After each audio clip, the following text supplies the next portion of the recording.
প্রায় 3 বছর পর নেইমারের ব্রাজিল জার্সিতে মাঠে ফেরার দিনে ব্রাজিল ফিরল ব্রাজিলের মতো হয়। দুর্দান্ত ক্লিনিক্যাল টিম পারফরমেন্সে ভিনিসিয়াসের জোড়া গোল, ম্যাথাইস কুনিয়ার গোল, 3-0 গোলে ব্রাজিল হারিয়েছে স্কটল্যান্ডকে। খেলাটা যারা দেখেছেন তারা দেখেছেন, যারা দেখেননি তারা শুনে রাখেন, এই 3-0 6-0 হইতে পারত। ব্রাজিলের যে 21টা শট, তার অন টার্গেট ছিল 8টা, এই 8টার 4টা না 5টা শটই Vinicius junior. He was just clinical, absolutely brilliant. Brazil যখন প্রথম ম্যাচটা মরক্কোর সঙ্গে ড্র করলো তখন অনেক সমালোচনা হয়েছে। পরের ম্যাচটা হাইতির সঙ্গে জেতার পর আবারও এই কথাটা হয়েছে যে হাইতি একটা ছোট দল, পুচকে টিম, কি খেলে না খেলে। বাট স্কটল্যান্ডের সঙ্গে ব্রাজিল সেটা প্রুভ করলো যে ব্রাজিল টুর্নামেন্ট যত এগোচ্ছে তার খেলার ধরন, দলের কম্বিনেশন, প্লেয়ারদের ফ্লুইডিটি, প্লেয়ারদের যে নিজেদের মধ্যে বোঝাপড়া, সেটা অনেক বেশি স্ট্রং হচ্ছে। এটা ব্রাজিলের জন্য দুর্দান্ত একটা খবর। এই পার্টিকুলার ম্যাচটাতে আমরা দেখলাম যে দ্বিতীয় ম্যাচ অর্থাৎ হাইতি ম্যাচের তুলনায় ব্রাজিল ডিফারেন্ট একটা স্ট্র্যাটেজিতে খেলেছে। ব্রাজিল যখন অ্যাটাকে থেকেছে তখন দুজন ডিফেন্ডার, সিঙ্গেল পিভট সামনে ক্যাসেমিরো, এবং মোস্ট অফ দ্য কেসেসে ওপরে একদম দুই উইঙ্গারের সাথে দুইজন ফরওয়ার্ড, মাঝখানে কুনিয়া, কখনো সেখানে গুমেরেস, কখনো সেখানে পাকেতা অপারেট করেছেন। অর্থাৎ প্রতিটা মুহূর্তেই যখন নিজেদের পায়ে বল কিংবা মিডফিল্ড ক্রস করে গেছে বল নিয়ে, তখন ব্রাজিল 4 জন, পেছনে 3 জন, অর্থাৎ 7 জন মিলে একটা অ্যাটাকিং ফরমেশন ক্রিয়েট করেছে।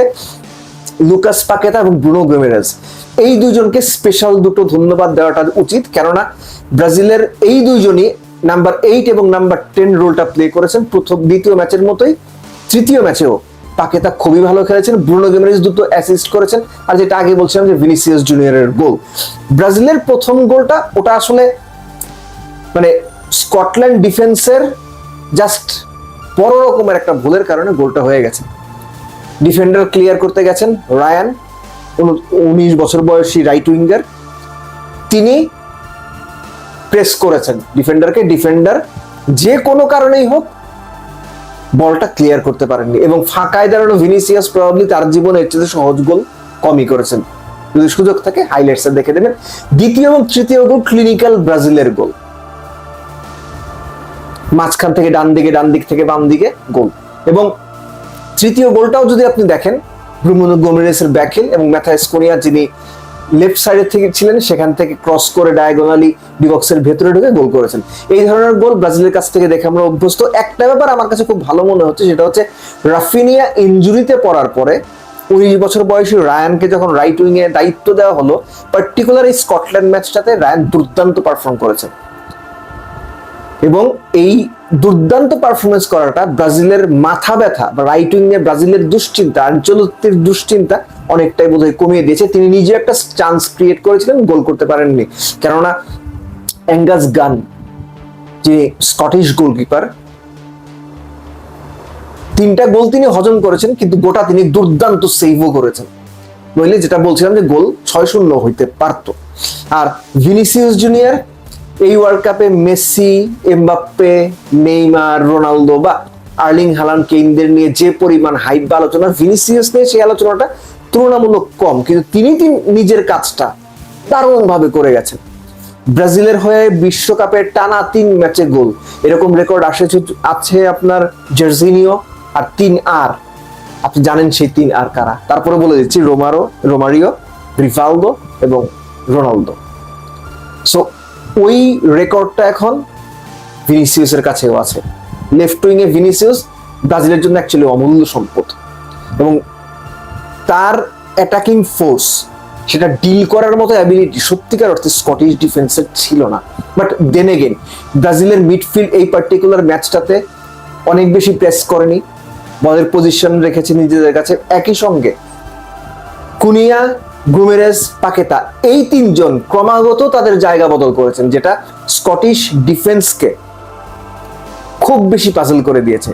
আইডিয়ালি ম্যাথাইস কুনিয়া নাম্বার 9, কিন্তু কখনো তিনি নাম্বার 8-এ খেলেছেন, কখনো তিনি রাইট উইং এ খেলেছেন, কখনো নাম্বার 10 হিসেবে খেলেছেন, এবং তাকে সাপোর্ট করেছেন ব্রুনো গুমেরেস এবং লুকাস পাকেতা।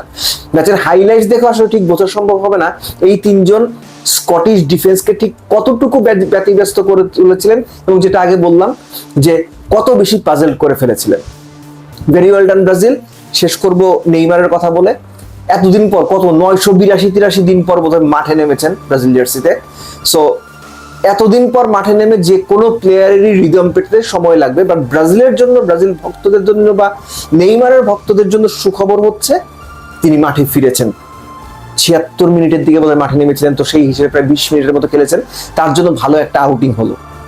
এবং এই ব্রাজিল টিমটা এখন যে শেপটাতে আছে, আমার মনে হয় যে রাউন্ড অফ 32-তে যখন আমরা ব্রাজিলকে দেখব, তখন হয়তো এর চেয়ে আরো শার্প ব্রাজিলকে দেখব, সেটাই প্রত্যাশা করি। আর মরক্কো দুর্দান্ত, হাইতির সঙ্গে পরপর 2 গোলে পিছিয়ে পড়ে 1 গোল খেয়েছে, ম্যাচে ফিরেছে, 1 গোল খেয়েছে, আবার ম্যাচে ফিরেছে। সো এরকম 2 বার পিছিয়ে পড়েও মরক্কো ঠিকই 4 গোল করেছে, ম্যাচটা ঠিকই বের করে নিয়েছে ভেরি ওয়েল ডান মরক্কো। এই গ্রুপ থেকে প্রত্যাশিতভাবেই ব্রাজিল গ্রুপ চ্যাম্পিয়ন হয়ে, মরক্কো গ্রুপ রানার আপ হয়ে পরের পর্বে গিয়েছে, অর্থাৎ রাউন্ড অফ 32-তে গিয়েছে।